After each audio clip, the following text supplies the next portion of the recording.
Actors transforming themselves for roles is incredibly common, whether it involves changing their body, hair color, or even using prosthetics. But Bradley Cooper's depiction of the late West Side Story, composer Leonard Bernstein attracted criticism in recent days over the size of his nose. The first trailer for Maestro, released earlier this week, shows Cooper wearing makeup to make his nose look bigger, which some have suggested plays up to offensive Jewish stereotypes. Bernstein's family members defended Cooper in a statement, saying they were perfectly fine with the Oscar-nominated actor's portrayal and that it breaks our heart to see people misunderstanding his efforts. Cooper himself is not Jewish, which has drawn criticism and reignited a debate about casting which has plagued Hollywood for many years.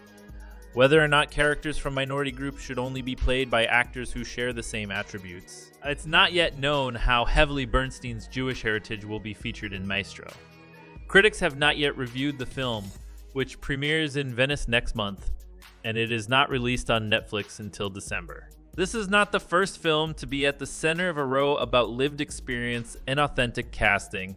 In 2018, Scarlett Johansson backed out of playing a transgender man in Rub Tug. Her withdrawal came a year after she starred in the Hollywood version of anime film Ghost in the Shell, in which she was criticized for playing a Japanese character. Tom Hanks, who played a gay man dying of AIDS in 1993 film Philadelphia, said last year that as a straight man, he could not play such a character today, and rightly so. Eddie Redmayne also recently reassessed his role in the 2015 film The Danish Girl, saying his decision to play a transgender woman was a mistake.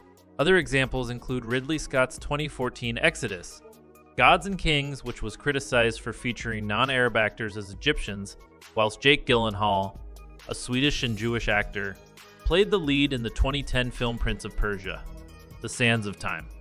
All these films have been scrutinized in some way.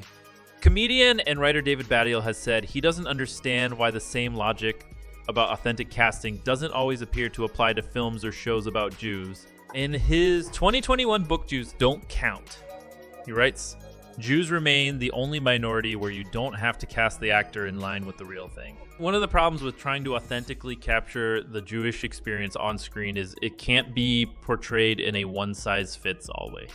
Judy Class, a lecturer of Jewish studies and English at the Vanderbilt University in Tennessee, recently said no one knows exactly what Jews are. In Class's opinion, there is no one face of Judaism, meaning stereotypes like Cooper's large nose are unwelcome in the minds of some Jews. British actor Tracy Ann Oberman, who is Jewish and currently playing Jewish character Shylock in a production of Shakespeare's The Merchant of Venice, wrote about representation in a post on Instagram this week. Lisa Clean, who is best known for appearing in It Sees Emmerdale, agrees somewhat with the point made by Oberman about casting someone who looks right without the need for physical alterations. We are all cast in roles not only, or at least not entirely, due to talent, but also to do with how we look, she tells the BBC.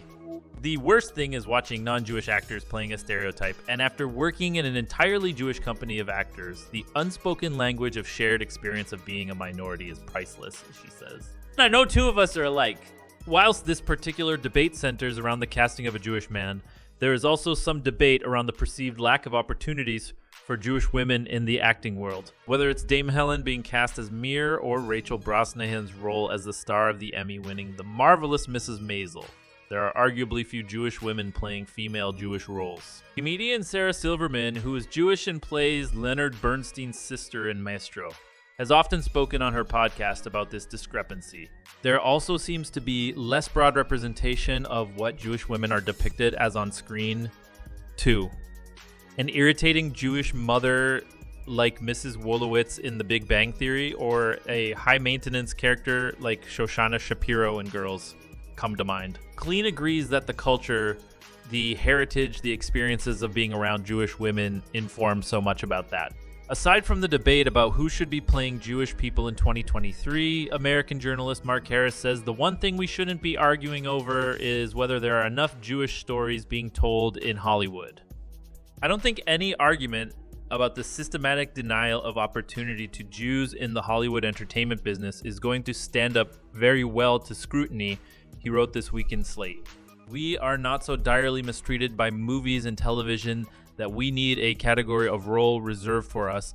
And as for having the right to tell our own stories, we tell them and many others as everyone should have the opportunity to do all the time. There's a reason for the old joke that if you want to start a fight, all you have to do is put two Jews in a room. He noted. No two of us are alike, drawing on her experience at the Royal Court Theatre. She does, however, support some of the points made by Class about stereotyping Jewish people. Oberman also asked why Cooper, as the director of the film, did not consider a Jewish actor instead of himself, but challenged his acting to be so magnificent and truthful that the character of Bernstein shines through what he already looks like.